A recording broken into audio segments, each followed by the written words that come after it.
jour s'est levé, la peur a disparu, le Saint-Esprit est là. Vous connaissez certainement les paroles de cette chanson. Bonne fête de Pentecôte à toutes et à tous. Et merci à vous d'être fidèles à Wake Up, la matinale à la gloire de Jésus-Christ. Jean-Richard, shalom.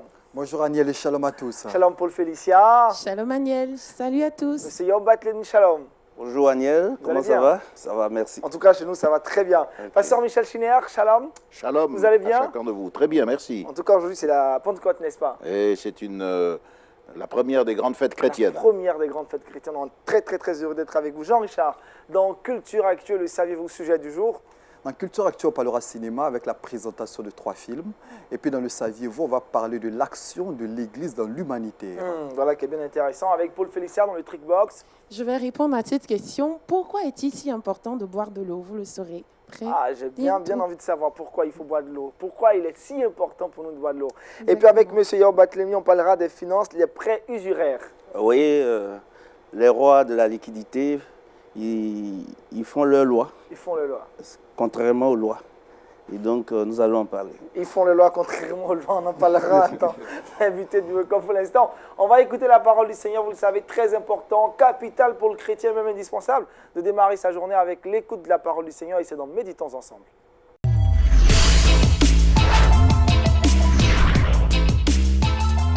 Avec le pasteur Michel Chiner, l'exhortation du jour a pour thème réflexion sur l'effusion de Pentecôte. Allez-y, pasteur. Voilà, eh bien, je proposerai pour alimenter notre réflexion un texte de Paul aux Éphésiens au chapitre 5 où l'apôtre dit ceci: « Prenez donc garde de vous conduire avec circonspection, non comme des insensés, mais comme des sages. Rachetez le temps, car les jours sont mauvais. C'est pourquoi ne soyez pas inconsidérés, mais comprenez quelle est la volonté du Seigneur. Ne vous enivrez pas de vin, c'est de la débauche. Soyez au contraire remplis de l'esprit. » Donc, c'est une exhortation qui est adressée dans la perspective eschatologique de la fin des temps. L'apôtre Paul parle des derniers jours et il dit que ce sont des mauvais jours. Et c'est pour cela que nous sommes invités à racheter le temps, parce qu'ils sont mauvais. Les derniers jours sont des jours particulièrement dangereux pour le peuple de Dieu, pour l'Église chrétienne qui peut manquer à sa mission. Et en ce sens, elle a particulièrement besoin d'être remplie du Saint-Esprit. Les intentions de Dieu sont de répondre aux grands besoins de la fin des temps par une effusion particulière de l'Esprit. C'est le prophète Joël qui nous disait que dans les derniers jours, Dieu avait promis de répandre de son Esprit.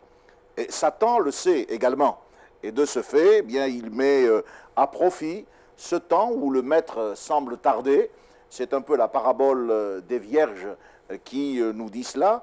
Il semble mettre à profit le temps où le Maître tarde pour nous amener à vivre une vie sans l'onction du Saint-Esprit et à perdre de vue la nécessaire expérience du baptême dans le Saint-Esprit.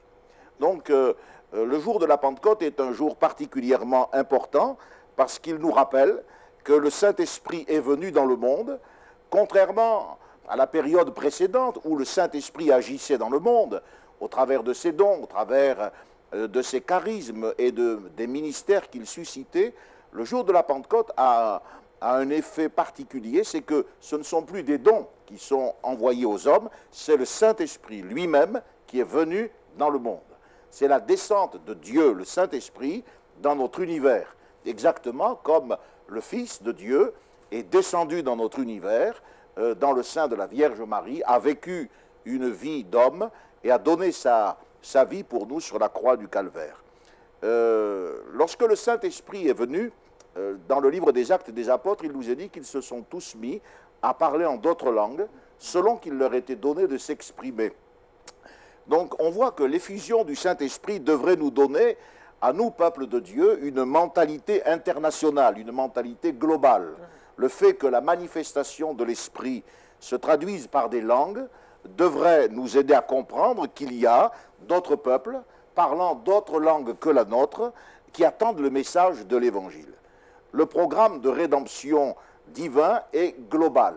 Jésus a dit qu'il nous envoyait prêcher l'Évangile à toute créature et il nous a invités à les enseigner et à les baptiser dans le nom du Père, dans le nom du Fils et dans le nom de l'Esprit. L'apôtre Jean a eu une vision du ciel et il a dit qu'il y avait là des gens de toute tribu, de toute langue, de tout peuple et de toute nation.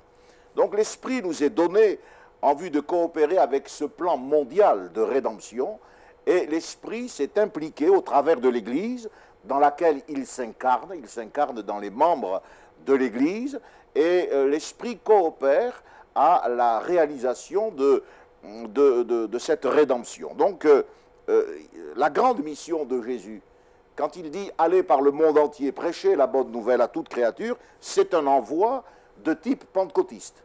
Car c'est au nom du Père, c'est au nom du Fils, mais c'est aussi au nom de l'Esprit que nous sommes envoyés.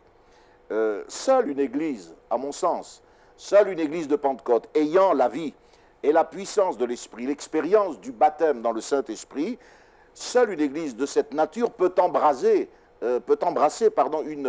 une telle vision globale et faire de toutes les nations des disciples jusqu'à la fin du monde.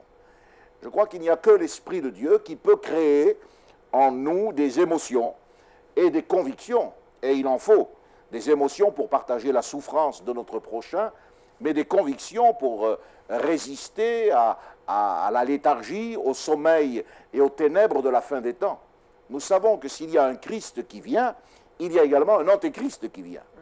En fait, nous, le peuple de Dieu, nous sommes à la croisée d'un double mouvement qui est en train de s'opérer d'une manière subtile, surnaturelle, spirituelle, s'entend, mais réelle néanmoins. Il y a un Christ qui vient et il y a un antéchrist aussi qui vient. Et nous ressentons cette tension entre la vérité et l'erreur, entre le bien et le mal, entre le pouvoir de l'esprit consolateur et puis le pouvoir de l'esprit séducteur, le menteur qui agit, qui veut perdre les nations. Et cette tension, c'est ce qui doit maintenir réveillé le peuple de Dieu. Nous sommes dans une période de la fin et nous avons plus que besoin non pas d'une théologie de Pentecôte, c'est-à-dire d'une théorie pentecôtiste, mais nous avons besoin d'une puissance de Pentecôte et d'une expérience de Pentecôte. Donc la plénitude de l'Esprit a été promise dès les temps les plus anciens. La fête de Pentecôte a d'abord été une fête juive, elle est ensuite devenue une fête chrétienne, et elle est importante parce qu'elle couronne l'œuvre de Christ. Jésus a dit clairement que l'Esprit n'était pas encore répandu tant qu'il n'avait pas été glorifié. Il a fallu d'abord que Christ vienne, qu'il meure, qu'il ressuscite, qu'il soit élevé à la droite de Dieu le Père, et ensuite l'Esprit a été répandu 50 jours après. Pentecostés en grec signifie le 50e.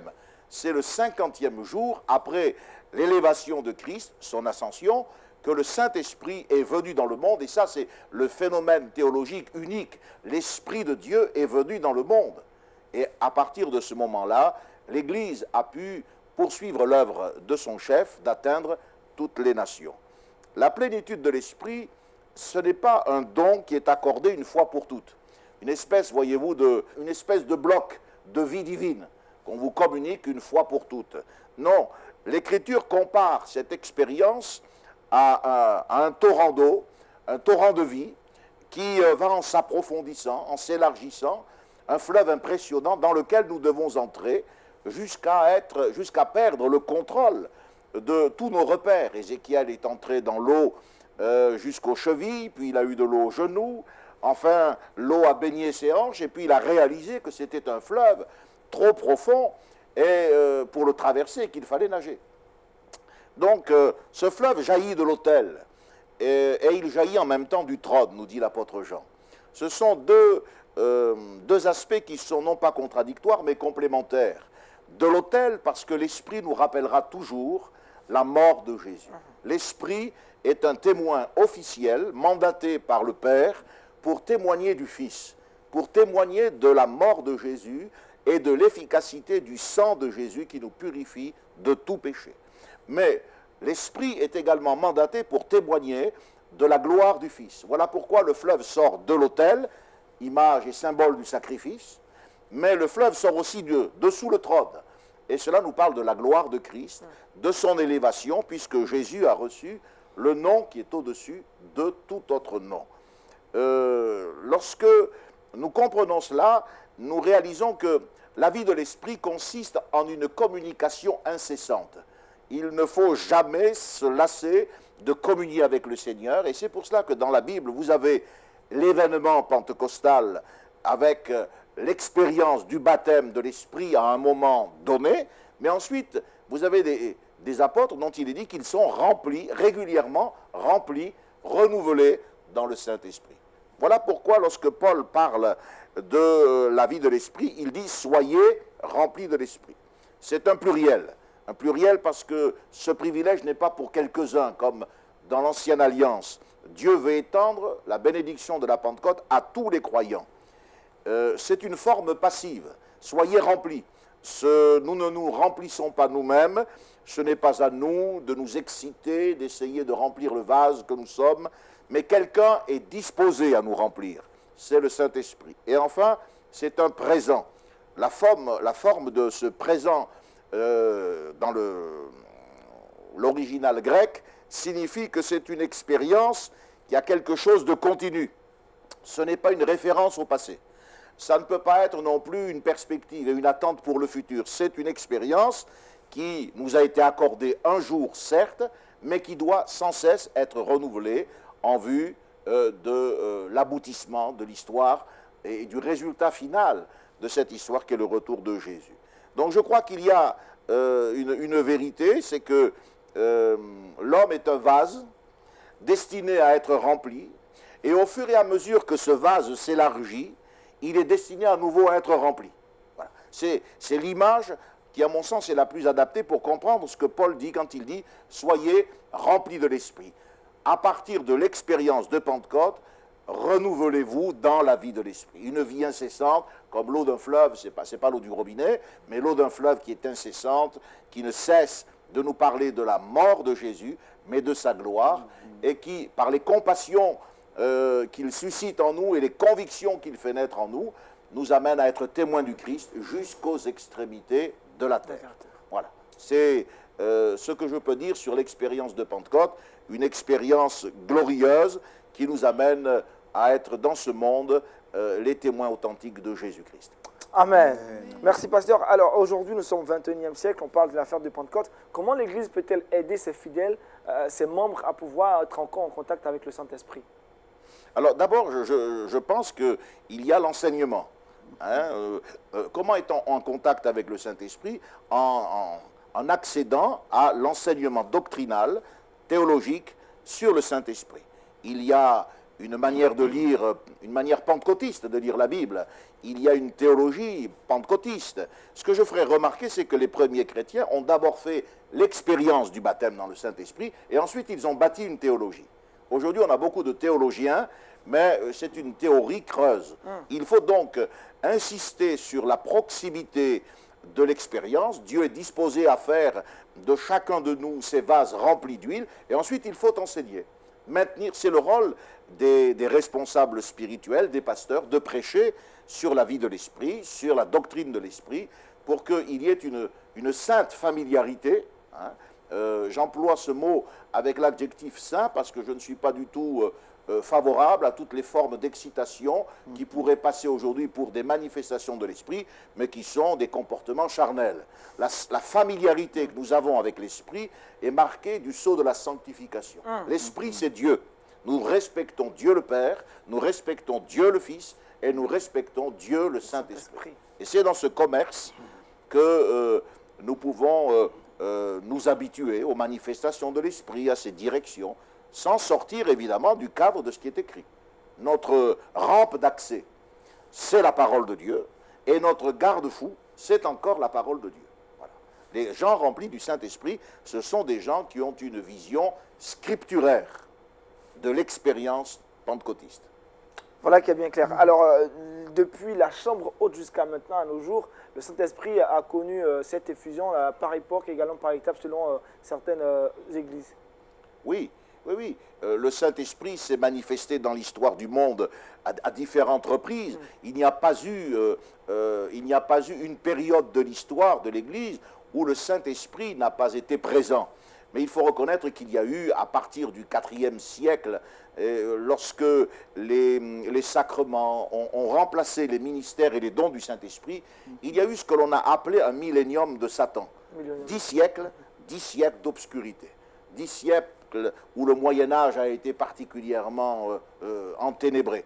Mais Dieu a ressuscité. Il a ressuscité les ministères charismatiques, il a ressuscité la théologie charismatique. Il y a eu le grand mouvement de l'esprit avec Luther, et puis il y a eu John Wesley, et puis il y a eu, en 1906, ce grand réveil mondial de Pentecôte. 300 hommes se sont réunis à Topeka dans le Kansas, et leur vision c'était de permettre à l'Esprit de Dieu de susciter le plus grand mouvement mondial d'évangélisation qui ait jamais existé. Et aujourd'hui, c'est un encouragement extraordinaire de voir qu'à partir de ces 300 hommes, c'était des baptistes, des presbytériens, des hommes de la Bible, mais qui soupiraient après une effusion de l'Esprit. Ils attendaient littéralement la pluie de l'arrière-saison, comme le disait le prophète Joël. Et quand cette pluie est venue sous la forme du baptême dans le Saint-Esprit, des langues, des charismes, ils ont tout de suite reconnu une averse divine. Et malgré les préjugés, le manque de moyens, ils ont généralement été exclus de leur famille spirituelle. Ces gens ont réussi à se fédérer, à s'organiser, et ici je veux saluer la sagesse de nos pères fondateurs qui ont réussi à s'organiser, à mettre au clair une ligne doctrinale précise pour que l'enthousiasme des débuts ne finisse pas, vous savez, comme souvent les enthousiasmes charnels, dans une déconfiture totale. Le réveil des assemblées de Dieu dure depuis plus de 100 ans. Gloire à Dieu. Amen. Dans la rue à Susa, il y a eu un réveil qui a duré 3 ans, de 1906 à 1909. Il y a eu une action extraordinaire, les réunions ne finissaient pas, la salle était ouverte jour et nuit, les barrières raciales sont tombées immédiatement, c'était quelque chose d'unique pour l'époque. On voyait des Blancs, des Noirs, des Chinois, des Asiatiques, tous réunis. Il y avait très peu de prédications. Les gens rentraient, étaient remplis du Saint-Esprit, parlaient en langue, prophétisaient. Et ensuite, ils ont essaimé dans le monde, ils sont retournés dans leur famille d'accueil et ils ont parlé de ce mouvement de l'Esprit. En 1914, les assemblées de Dieu se sont constituées à Hot Springs pour se fédérer. Et depuis 1914, donc vous voyez, ça fait plus de 100 ans, le réveil continue. Que Dieu soit béni. Amen. Pour l'équilibre entre la parole de Dieu, la vie de l'Esprit. Nous, en tant que pasteurs des assemblées de Dieu, nous condamnons toutes les formes de fanatisme, toutes les formes d'excentricité, toutes les folies que l'on voudrait faire endosser au Saint-Esprit. Et qui sont les faits souvent d'esprits dérangés. Hein, disons les choses clairement. Mais nous bénissons Dieu pour la parole qui équilibre et qui nous maintient dans le cap de la vérité telle que Jésus est venu nous la révéler. Amen. Merci, pasteur Jean-Richard, pour le féliciter des questions. C'était assez clair. Donc, Très belle réflexion sur l'effusion de Pentecôte. Pasteur, vous allez prier que Dieu continue de se manifester. Des personnes ce matin nous ont suivis. Priez que Dieu puisse les visiter également et qu'ils reconnaissent le Saint-Esprit dans leur vie. Seigneur, notre Père et notre Dieu, nous te remercions de ce que tu as envoyé le Saint-Esprit dans le monde, de ce que lui-même, il est venu habiter l'Église, lui donner son dynamisme, sa ferveur, et nous te rendons grâce de ce que nous voyons ces choses encore aujourd'hui dans ce pays de la Côte d'Ivoire. Nous te louons pour les assemblées que tu as suscitées, pour les gens qui ont été sauvés, pour les malades qui ont été guéris, et pour tous ceux qui sont restés fidèles à la saine doctrine.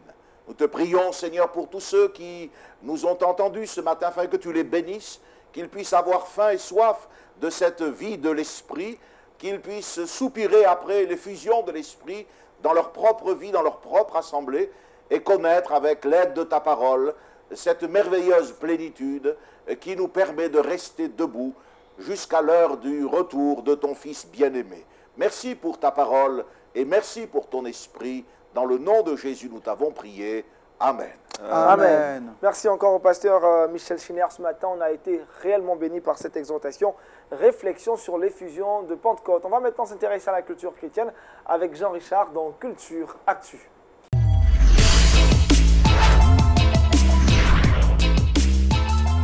Jean-Richard, on parle de cinéma aujourd'hui, des films qui se rapportent à la Pentecôte. Pas véritablement, mais j'ai décidé de présenter 3 films. Ces films ont un dénominateur commun, c'est que ces films ont été les plus gros succès. Vous verrez le plus gros succès de l'année 2017 en matière de cinéma chrétien, le plus gros succès de l'année 2018 et le plus gros succès de l'année 2019. Ces films, je les présente aujourd'hui pour permettre, pourquoi pas, au corps de Christ de les regarder en famille, de les regarder avec, pourquoi pas, la famille, des amis, comme je le disais tantôt. Certains de ces films sont disponibles assez facilement sur certaines plateformes en ligne. Vous pouvez les avoir également en version DVD et surtout en version française. Le premier film que je présente aujourd'hui est The Sheik, vous le voyez. C'est un film qui est sorti en mars 2017. C'est un film avec un budget de 20 millions de dollars, mais qui a eu au box-office près de 96 millions de dollars. C'est l'un des plus gros succès de l'année 2017, un film de 132 minutes.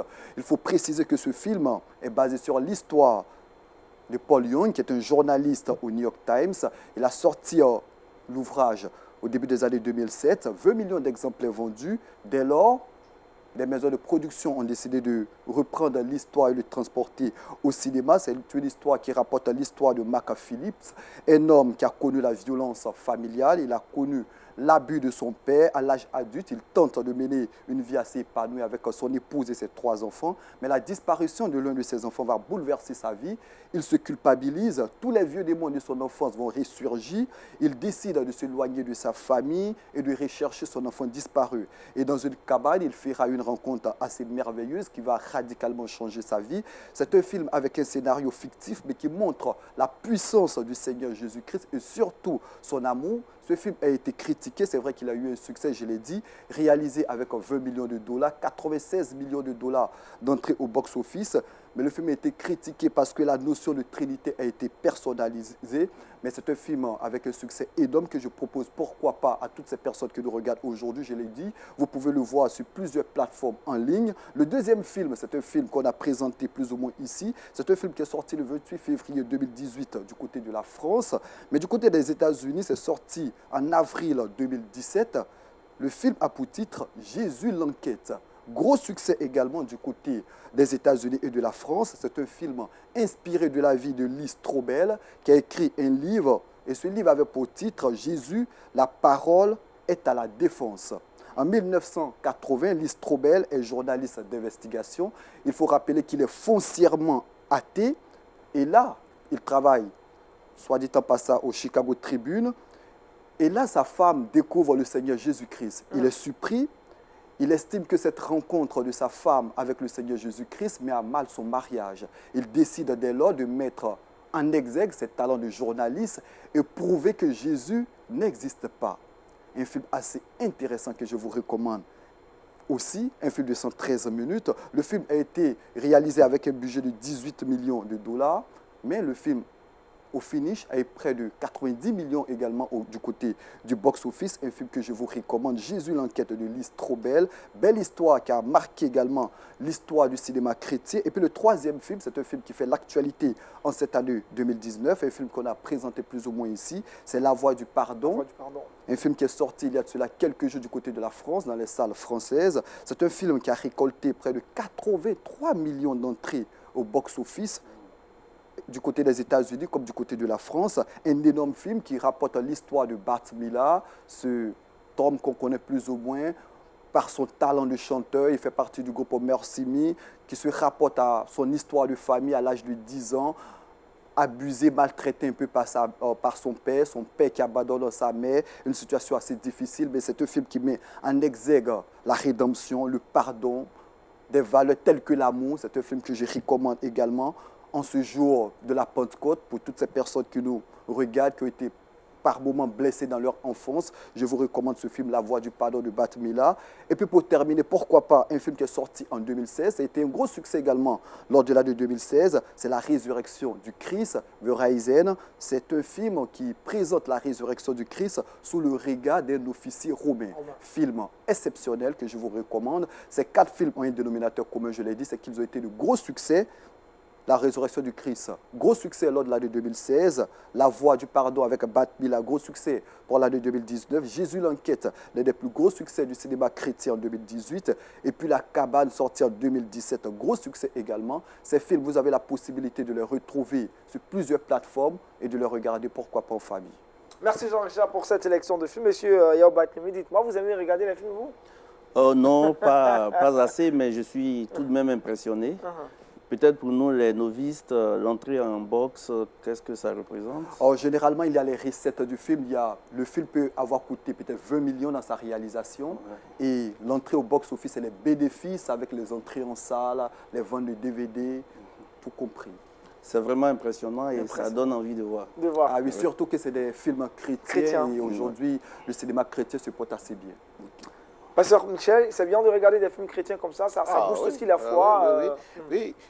Racheter le temps ne signifie pas ne pas l'utiliser intelligemment, surtout quand on est responsable d'une famille, d'enfants.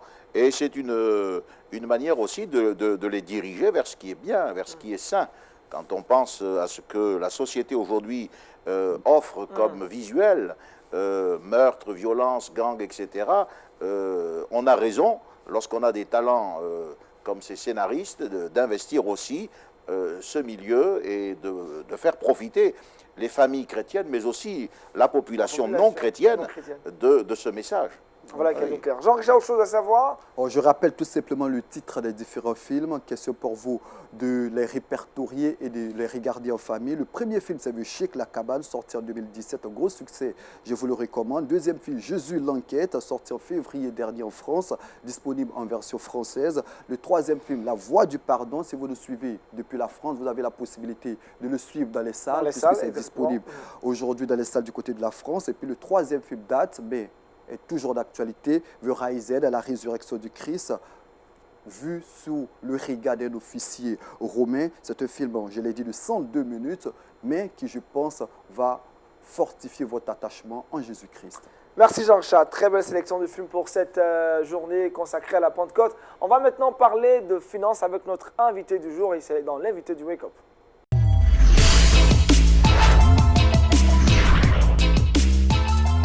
Monsieur Yao Batlemi, je rappelle financier, avec vous, la thématique que nous abordons, les prêts usuraires. Oui.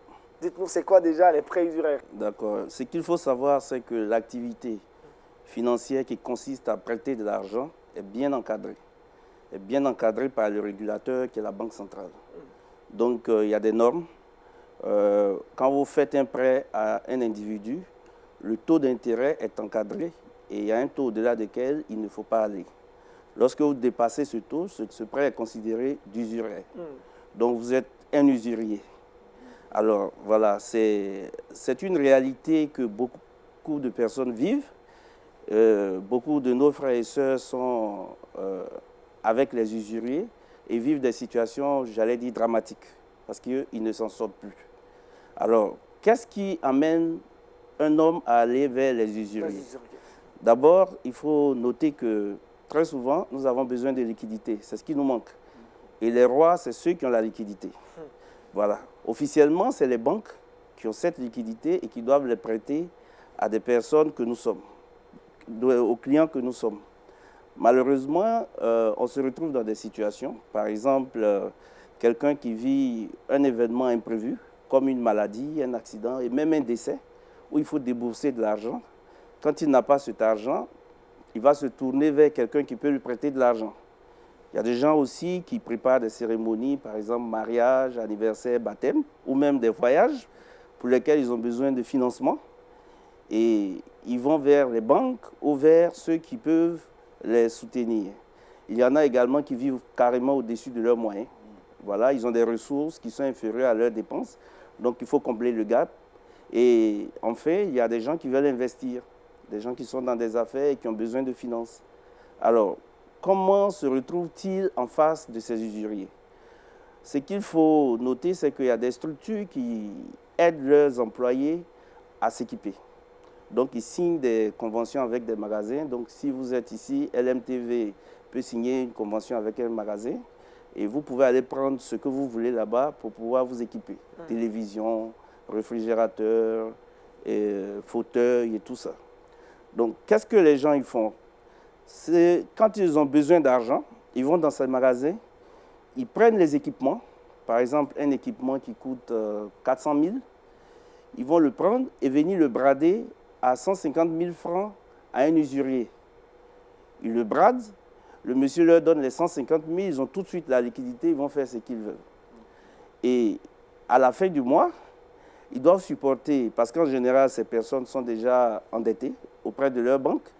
Ils ont atteint ce qu'on appelle la quotité cessible, que je vais vous expliquer. La quotité cessible, c'est le montant maximum, le taux maximum qu'on peut prendre sur votre salaire par rapport à un engagement vis-à-vis de la banque. Donc, dans le temps, c'était le tiers de votre salaire seulement qui pouvait être prélevé pour pouvoir faire face à vos obligations bancaires. Mais depuis 2014, l'État de Côte d'Ivoire a revu cette quotité de telle sorte que c'est par tranche de rémunération. Donc, pour ceux, par exemple, qui ont moins de 200 000 francs, c'est passé à 35%. Et ça va jusqu'à 57% pour ceux qui ont plus de 2 millions de francs CFA.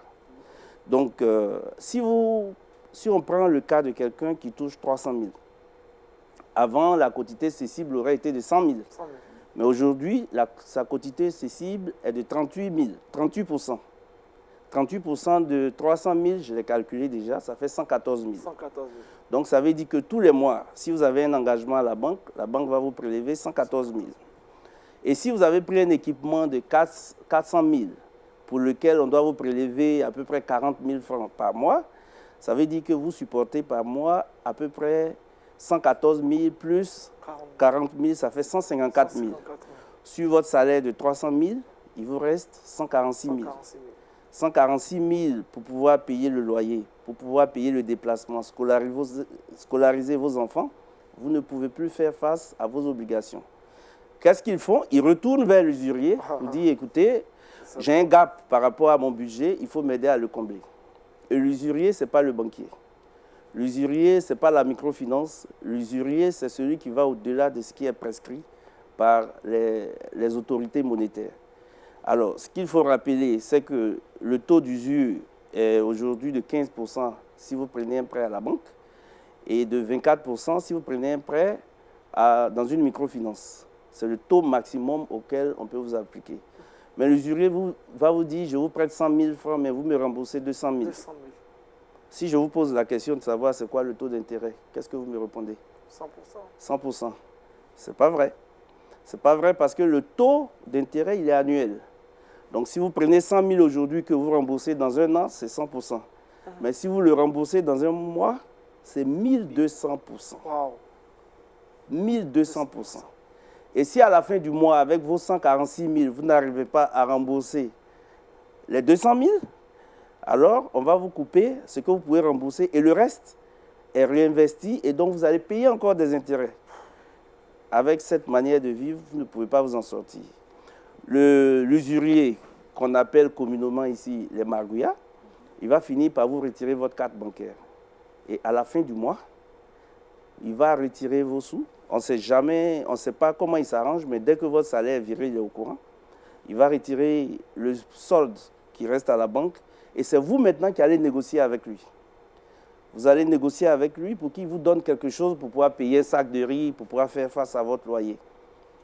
Malheureusement, c'est une situation qui est réelle et qui est vécue par beaucoup de nos salariés. Je parle des fonctionnaires, je parle même des gens qui sont dans le privé. Et des gens passent des dizaines d'années dans cette situation. Et c'est dramatique. C'est dramatique. Donc, qu'est-ce qu'il faut faire face à cela? Moi, je conseillerais déjà à tous ceux qui nous écoutent ce matin, je leur dirais, autant que cela dépend de vous, faites un budget par rapport à tous vos événements. J'ai parlé de décès, j'ai parlé d'accidents, j'ai parlé de maladies. C'est des choses qu'on ne prévoit pas. Quand ça nous arrive, il faut se tourner vers sa banque. Il faut se tourner vers sa banque qui a une panoplie de produits pour nous. Vous avez toutes sortes de prêts que la banque peut vous faire. Vous avez les prêts d'équipement, des prêts de consommation, même des prêts immobiliers. Vous avez même des prêts qui sont liés à des événements. Par exemple, à la rentrée scolaire, vous avez des prêts scolaires.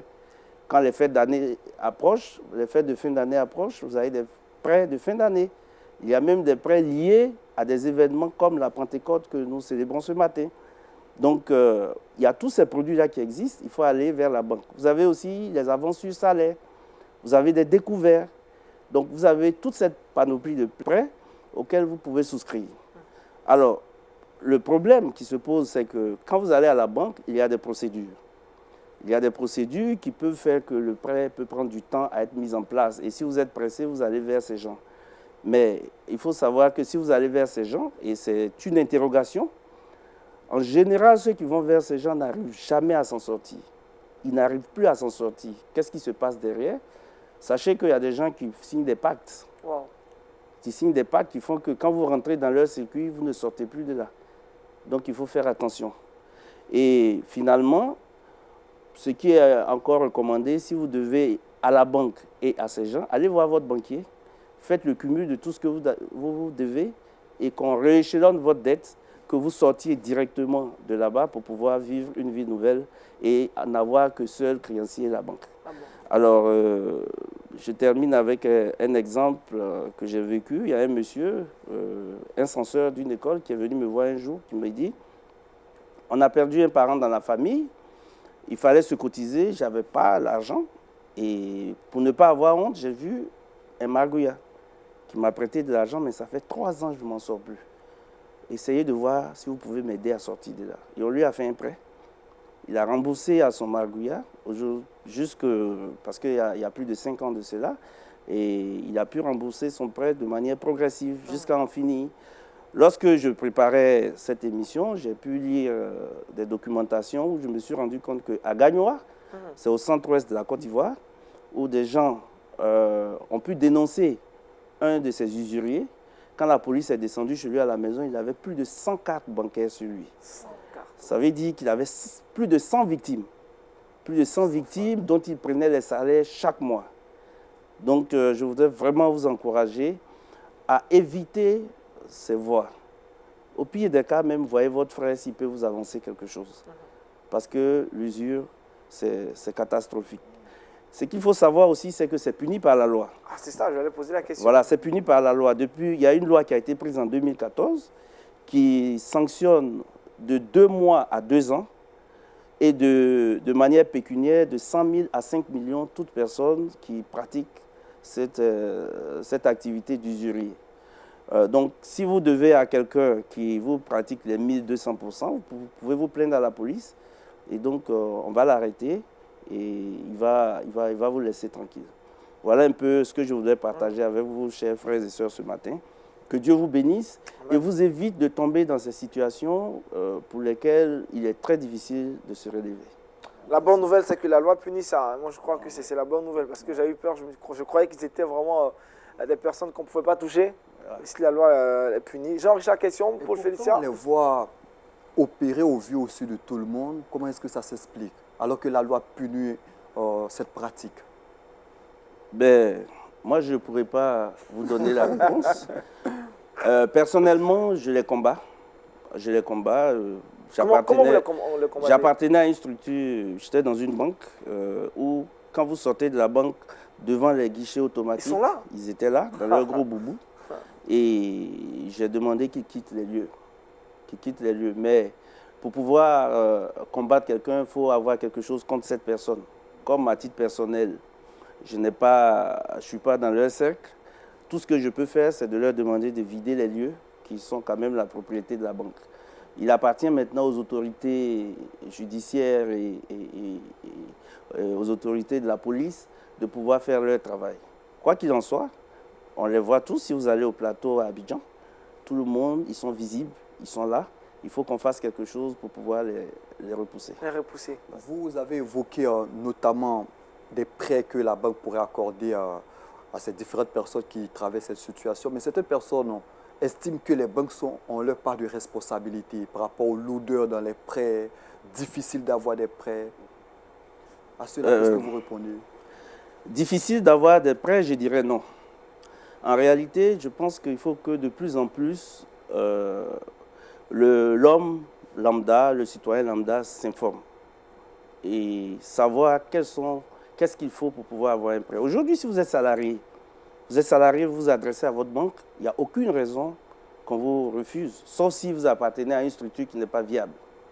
Si c'est Yahoo et compagnie, bon, moi je ne suis pas connu, vous êtes salarié, je vous donne 10 millions par mois, vous allez prendre un prêt sur cette base. Évidemment, la banque va s'en méfier. Mais si vous appartenez à une structure sérieuse comme LMTV, vous allez vous adresser à votre banque, vous donnez vos bulletins de salaire, il n'y a pas de raison. Ce que je vous concède, c'est que la procédure d'octroi de prêt peut prendre un peu plus de temps qu'on ne l'espère. Parce qu'il faut déposer un certain nombre de documents. Il faut que votre gestionnaire de compte l'analyse. Il faut qu'un comité de crédit l'approuve. Il faut qu'on fasse le recueil des garanties. Et tout ça avant de pouvoir le décaisser. Quelquefois, ça prend du temps. Et selon nos besoins, on peut être beaucoup plus pressé que ça. Et ça, effectivement. Mais les banques sont en train de s'organiser de plus en plus pour pouvoir être plus efficaces. Voilà. On peut toujours s'en plaindre. Mais revenez peut-être 5 ans en arrière, vous allez vous rendre compte qu'aujourd'hui, les banques sont un peu plus efficaces qu'avant. Wow. Bonne nouvelle. Pasteur Michel, les margouillans, ça existe en France aussi? Ah oui, on a aussi nos margoulins. On les appelle comme ça, je ne sais pas qui a pris le mot à l'autre, mais bien sûr, ça existe. Et c'est aussi un véritable fléau. Ça peut être institutionnel, ça peut être aussi personnel. Et il y a beaucoup de gens qui ont entassé tellement de crédits qu'ils sont asphyxiés littéralement. Et quelquefois même, avec l'étalement des taux et la révision des taux et l'étalement des emprunts, ils ont de la peine à s'en sortir. C'est vrai qu'il faut aussi de la sagesse et de la prudence dans l'investissement et dans son style de vie, parce que c'est un peu la mode aujourd'hui de vivre un peu n'importe comment. C'est pour ça le texte de la Pentecôte, ce matin, nous a appelé à ne pas être inconsidérés. Il faut vivre avec circonspection, c'est-à-dire avec prudence, avec sagesse, et et l'Esprit nous donne. Il est dit que l'Esprit, c'est un esprit d'amour, de force et de sagesse. Et le mot signifie sobre bon sens. Il nous faut du bon sens pour mener nos affaires, surtout quand on est responsable d'enfants, de parents, et ne pas tomber dans les pièges que notre financier nous a si précisément dénoncés. Alors, pasteur, dites-moi, est-ce que dans l'éthique chrétienne, c'est acceptable qu'un chrétien prenne des crédits ou des prêts? Le principe des dettes est dénoncé quand il devient quelque chose d'abusif. La Bible dit « ne devez rien à personne ».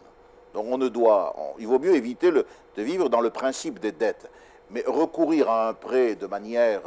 il y a une façon qui est légitime. Personnellement, je suis en train de m'installer pour la retraite et j'ai eu recours à un prêt.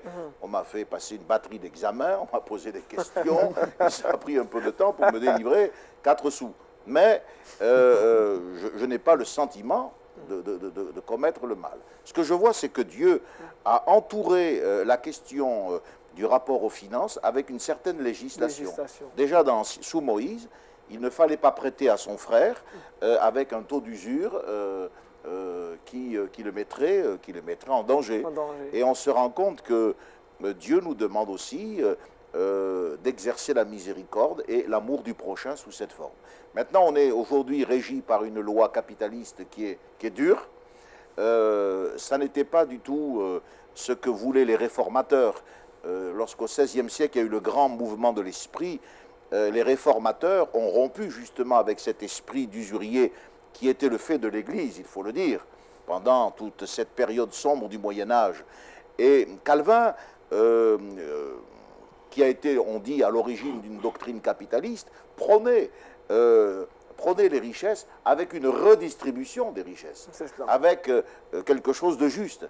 Ce sont ces injustices, ces dysfonctionnements, et puis aussi ces erreurs au niveau personnel des individus qui font que souvent, comme le disait notre ami, les situations sont intolérables, insupportables, et là, le mieux, c'est d'avoir affaire à des gens ou à des institutions comme les banques qui sont transparentes, ou qui en tout cas doivent l'être selon la loi. Merci pasteur Chiner en tout cas pour l'éclaircie biblique. Encore merci à M. Barthélemy Yao pour les prêts usuraires, on en a parlé aujourd'hui. On va maintenant avoir des astuces naturelles pour faciliter notre vie au quotidien. C'est avec Paul Félicia dans le Trickbox.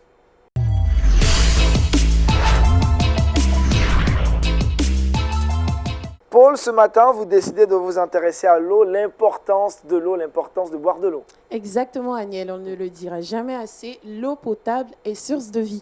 J'aimerais vous poser une petite question. Est-ce que vous savez à combien de pourcents notre organisme, le corps humain, contient d'eau?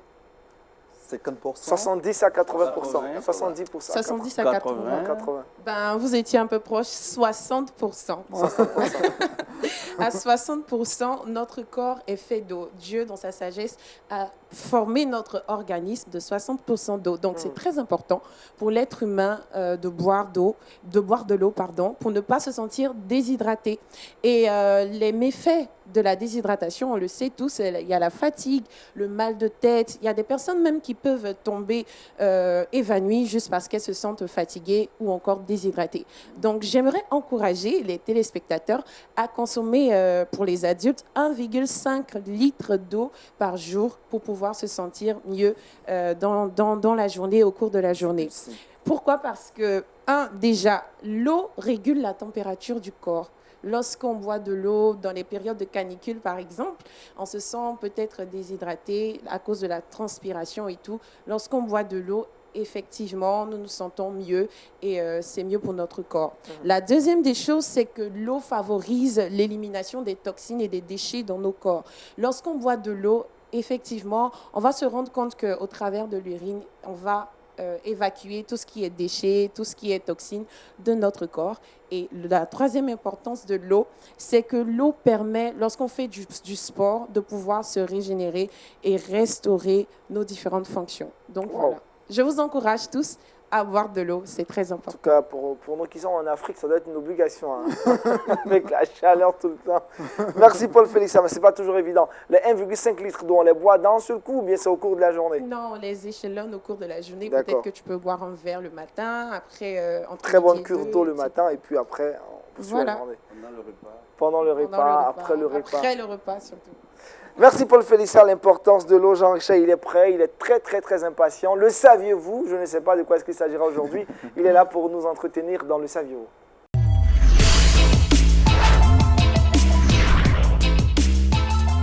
Jean-Richard, on parle aujourd'hui d'action humanitaire de l'Église. Effectivement, merci Agnel. On le sait, il y a plusieurs ONG humanitaires à vocation chrétienne à travers le monde. Par moment, on les a présentées ici. Samaritan Purse pour ses actions à travers le monde. L'ONG Compassion Internationale, World Vision, Mercy Ship. Toutes ces ONG à vocation chrétienne ont ces vertus à porter de la compassion à toutes ces personnes à travers le monde qui connaissent des situations assez difficiles et profiter pour passer le message du Seigneur Jésus-Christ. Mais saviez-vous, Agnel, que l'Église est la première institution qui ouvre ses portes aux sans-abri à travers le monde? Bonne nouvelle, hein, en tout cas. Je ne savais pas. Eh bien, l'Église est la première institution qui ouvre ses portes aux sans-abri à travers le monde. Eh bien, figurez-vous, je prends quelques exemples à travers le monde. Au Maroc, la plupart des Africains au sud du Sahara qui ont cette volonté d'aller dans les pays à Lampedusa, en Italie, qui rencontrent des situations assez difficiles, sont pour la plupart recueillis par des églises. Au Maroc, lorsqu'on prend la situation d'une ville telle que San Francisco aux États-Unis, eh bien, dans la ville de San Francisco, c'est l'une des villes aux États-Unis où le taux de sans-abri est le plus élevé dans le pays. Eh bien, il y a une église, il y a plusieurs églises dans cette ville qui ont décidé d'ouvrir leurs portes aux sans-abri pour la nuit.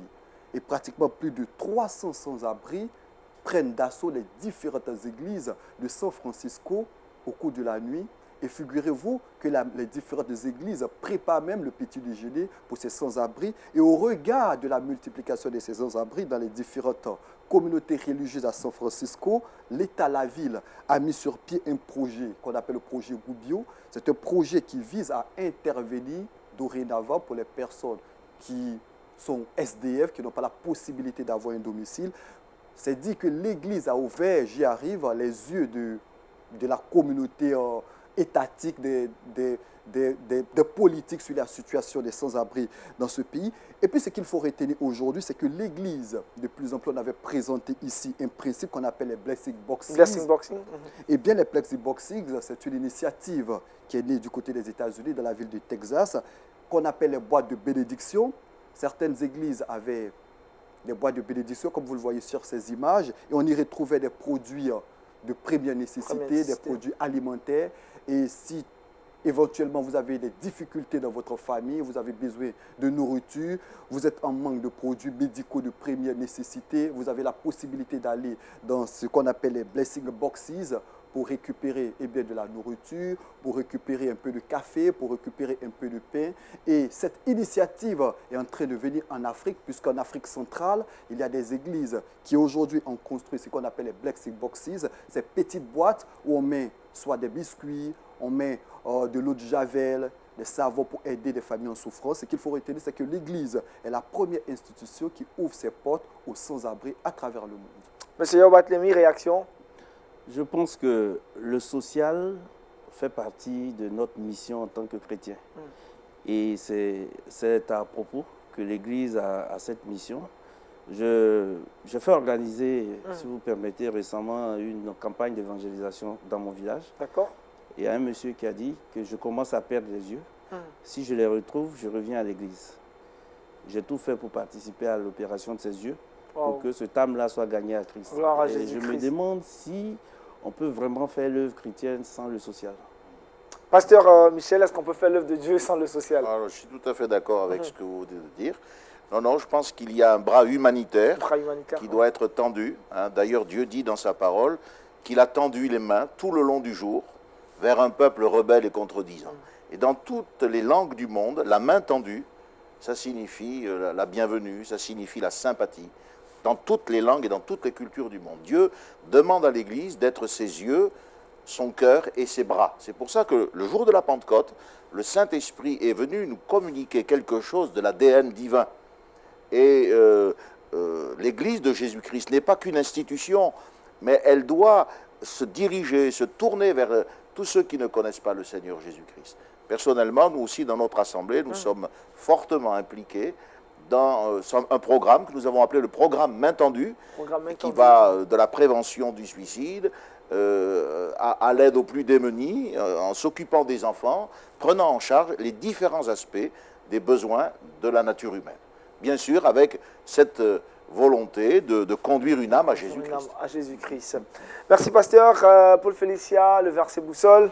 Éphésiens chapitre 5, le verset 18. Soyez au contraire remplis de l'Esprit. Soyez au contraire remplis de l'Esprit. On vous souhaite de passer une agréable fête de Pentecôte. Merci au pasteur Michel Chiner, également à M. Yao Batlemi, à Paul Félicia, à Jean-Richard, à toute l'équipe de réalisation de Wake Up. On a été très heureux de démarrer cette journée avec vous. Et puis, comme le pasteur l'a dit, que le Saint-Esprit vous visite chacun dans vos différentes demeures. Bonne journée à toutes et à tous. Shalom chez vous.